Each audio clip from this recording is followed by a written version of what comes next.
Hello dear students, today we are here to start a lecture for 12th class mathematics chapter number 4 हम लोग कर रहे हैं।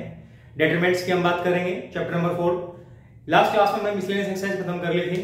आज की क्लास में हम करने वाले हैं 1 मार्क क्वेश्चंस फॉर्मूले। मींस 1 मार्क के जो क्वेश्चंस आते हैं एग्जाम के अंदर उससे रिलेटेड कुछ फॉर्मूलाज आज हम डिस्कस करने वाले हैं। आइए स्टार्ट करते हैं।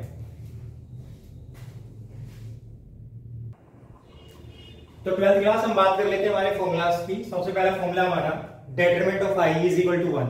मींस जो आइडेंटिटी मैट्रिक्स होती है उसका डेटरमिनेंट हमेशा 1 होगा।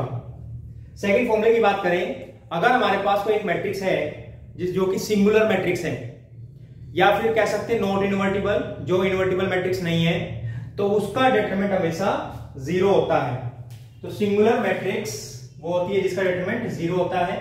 कई बार स्टूडेंट को कंफ्यूजन हो जाती है सिंगुलर वर्ड देख के कि सिंगुलर वर्ड वो मैट्रिक्स होता है, सिंगुलर मैट्रिक्स वो मैट्रिक्स होती है जिसका डेटरमिनेंट 1 होता है। लेकिन ऐसा नहीं है, आपको याद रखना है सिंगुलर मैट्रिक्स का डेटरमिनेंट हमेशा 0 होता है। तो इसके बेसिस पे भी 1 मार्क के क्वेश्चन बन सकते हैं। आपको क्या गिवन होगा, मैट्रिक्स गिवन होगी कि एक मैट्रिक्स है उसमें x के रूप में कोई एलिमेंट होगा, find the value of x if the given matrix is singular matrix. तो इस प्रकार से आप ये डेटरमिनेंट निकालेंगे, उसको बराबर 0 रख के वहां से k की या x की वैल्यू आप फाइंड कर पाएंगे। नेक्स्ट फॉर्मूला हमारे पास third, AB whole determinant is equal to determinant of A into determinant of B। Means दो मैट्रिक्स के मल्टीप्लिकेशन का प्रोडक्ट का जो होल डेटरमिनेंट आएगा वो उनके इंडिविजुअल डेटरमिनेंट के मल्टीप्लिकेशन के बराबर आएगा। इस पे क्वेश्चन कैसे बन सकता है, आपको दो मैट्रिक्स दे देगा A एंड B और बोलेगा find the determinant of A into B। तो आपको निकालने के लिए भी क्या करना पड़ सकता है कि A इंटू बी पहले करेंगे फिर उसका डेटरमिनेंट निकालेंगे, या फिर आप क्या कर सकते हैं A और B का इंडिविजुअल डेटरमिनेंट निकाल के उनकी मल्टीप्लाई कर लेंगे, AB होल डेटरमिनेंट आ जाएगा। या फिर क्वेश्चन इसी प्रकार से पूछ सकता है कि आपको डेटरमिनेंट A की वैल्यू दे दी, डेटरमिनेंट B की value B they the and पूछ लिया find the value of determinant of A into B। तो आप ये फॉर्मूला लगा करके वहां से determinant of A into B निकाल सकते हैं। तो ये हमारा हो गया थर्ड फॉर्मूला। नेक्स्ट फॉर्मूले की अगर हम बात करें, negative A determinant means matrix A का नेगेटिव लेकर के उसका डेटरमिनेंट अगर निकालते हैं तो वो बराबर आता है -1 raise to power n into A determinant. Means अगर n मींस अगर ऑर्डर यहां पे ओड होगा तो नेगेटिव A डेटरमिनेंट आ जाएगा, लेकिन अगर n इवन होगा तो नेगेटिव A का डेटरमिनेंट हमेशा A के डेटरमिनेंट के बराबर आएगा। तो n की वैल्यू पे डिपेंड करेगा, n ओड है तो determinant of negative of A is equal to determinant of A, but n even है तो determinant of negative of A is equal to determinant of A। तो इस फॉर्मूले पे भी आप क्वेश्चन कर सकते हैं, 1 मार्क के क्वेश्चन यहां पे बन सकते हैं। नेक्स्ट बात करें हम, फिफ्थ फॉर्मूला है हमारे पास डेटरमिनेंट ऑफ A इनवर्स, यानी मैट्रिक्स A का इनवर्स का डेटरमिनेंट हमें निकालना है। उसका फॉर्मूला होता है 1/A डेटरमिनेंट। जैसे क्वेश्चन आ सकता है आपको एक मैट्रिक्स गिवन है A, find the determinant of A inverse, तो आप क्या करेंगे A का डेटरमिनेंट निकाल लेंगे और 1/A डेटरमिनेंट आ जाएगा हमारा A इनवर्स का डेटरमिनेंट। तो ये था हमारा फॉर्मूला नंबर 5। बात करें नेक्स्ट फॉर्मूलाज की। नेक्स्ट फॉर्मूला 6 है हमारे पास determinant of A transpose. A transpose का डेटरमिनेंट निकालना है तो हमेशा डेटरमिनेंट A के बराबर आएगा। हमने आपको जब ये चैप्टर स्टार्ट कराया था तभी बताया था कि अगर हम किसी मैट्रिक्स का ट्रांसपोज करके डेटरमिनेंट निकालते हैं तो वो डेटरमिनेंट हमेशा उस मैट्रिक्स के डेटरमिनेंट के बराबर आता है। मींस डेटरमिनेंट के अंदर ट्रांसपोज करने से कोई असर नहीं होता, वो एज इट इज रहती है, उसकी वैल्यू वही आएगी ट्रांसपोज करने के बाद भी। नेक्स्ट हम बात करें सर्च फॉर्मूला की, के ए होल इनवर्स, क्योंकि इस चैप्टर में हमने इनवर्स भी पढ़ा है। तो के इंटू ए इनवर्स का फॉर्मूला बनेगा 1/K A इनवर्स।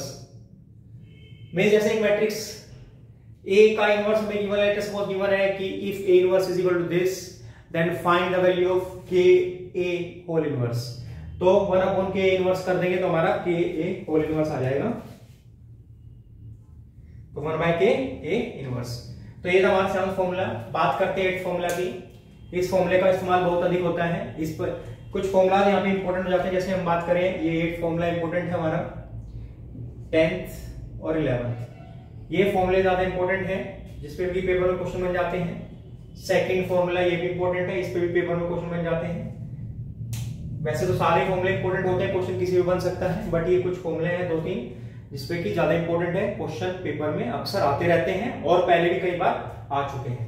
तो 8th फॉर्मूले की अगर हम बात करें, a into adjoint of a बराबर होता है adjoint of a into a is equal to a determinant into i।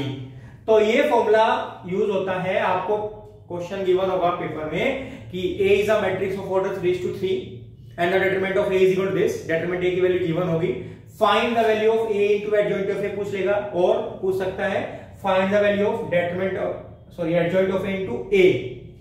तो इस फॉर्मूले को इस्तेमाल करके हम a into adjoint of a या फिर adjoint of a into a की वैल्यू निकाल लेंगे अगर हमें a डेटरमिनेंट गिवन है तो। अब हम बात करते हैं नेक्स्ट 9th फॉर्मूला की, adjoint of a into b is equal to होता है adjoint of b into adjoint of a। तो इस फॉर्मूले का इस्तेमाल हो सकता है, या तो आपको एडजॉइंट a और b दोनों की वैल्यू गिवन होगी, या एक मैट्रिक्स गिवन है, एक एडजॉइंट की वैल्यू गिवन है और आपसे पूछा है find the value of adjoint of a into b।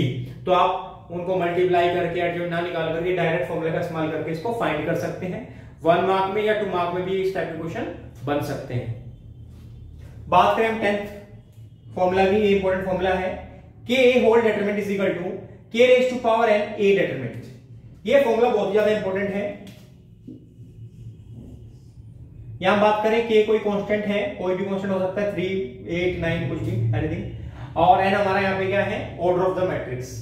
तो इस प्रकार का क्वेश्चन आ जाता है कि आपको डेटरमिनेंट a की वैल्यू गिवन है और आपको बोला है a is a matrix of order 2 to 2 और 3 to 3, इस प्रकार से बोल देगा, and the value of a determinant भी गिवन होगी, find the value of 3a determinant, 4a determinant, 2a determinant, 5a determinant. इस प्रकार से आपको वैल्यू पूछेगा तो आप ये फॉर्मूला लगा करके उसकी वैल्यू निकाल पाएंगे।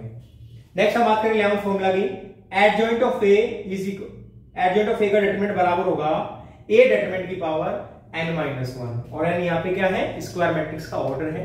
तो ये फॉर्मूला भी इंपॉर्टेंट है, आपको ये डेटरमिनेंट गिवन होगा, आप पूछ लेगा find the value of adjoint of a determinant. तो 12th क्लास ये हमारे 1 मार्क के फॉर्मूलाज थे, 10-11 फॉर्मूले हमने आपके सामने लिखे हुए हैं। कुछ छोटी छोटी बातें हैं जो थ्योरेटिकल है, उसके बेसिस जैसे प्रॉपर्टीज है हमारी, उसके बेसिस पे 1 मार्क के 2 मार्क के क्वेश्चन बन जाते हैं। 4.2 में हमने प्रॉपर्टी क्वेश्चन किए हैं, जैसे कि 2 रो या 2 कॉलम सेम अगर हो जाए किसी भी डेटरमिनेंट की तो उसकी वैल्यू हो जाती है 0। अगर किसी भी एक रो या किसी भी एक कॉलम के सभी एलिमेंट 0 आ जाए तो उस डेटरमिनेंट की वैल्यू भी क्या हो जाती है, 0। तो इस प्रकार की कुछ प्रॉपर्टीज का इस्तेमाल करके भी हम 1 मार्क के और 2 मार्क के क्वेश्चंस करते हैं। बट ये कुछ फॉर्मूला थे जो कि हमें लगे इंपॉर्टेंट है, डिस्कस करना जरूरी है, इसलिए हमने इसको डिस्कस किया। तो 12th क्लास आप इसको वीडियो को पॉज करके इन फॉर्मूला को एक बार लिख लीजिए, नोट कर लीजिए। ओके 12th क्लास, इसी के साथ हमारा चैप्टर नंबर 4 कंप्लीट होता है। हमने मिसलेनियस कंप्लीट कर ली, सभी एक्सरसाइज भी कंप्लीट कर ली हैं। फिर भी आपको कोई डाउट या कोई प्रॉब्लम डिस्कस करना हो, पूछना हो, आप हमसे पूछ सकते हैं किसी प्रकार से। हमारे पास आप कमेंट के द्वारा या किसी भी प्रकार से मैसेज के द्वारा या किसी प्रकार से आप पूछ सकते हैं और अपने डाउट्स डिस्कस कर सकते हैं। ठीक है 12th क्लास, आज की क्लास में इतना ही करते हैं, मिलते हैं नेक्स्ट क्लास में।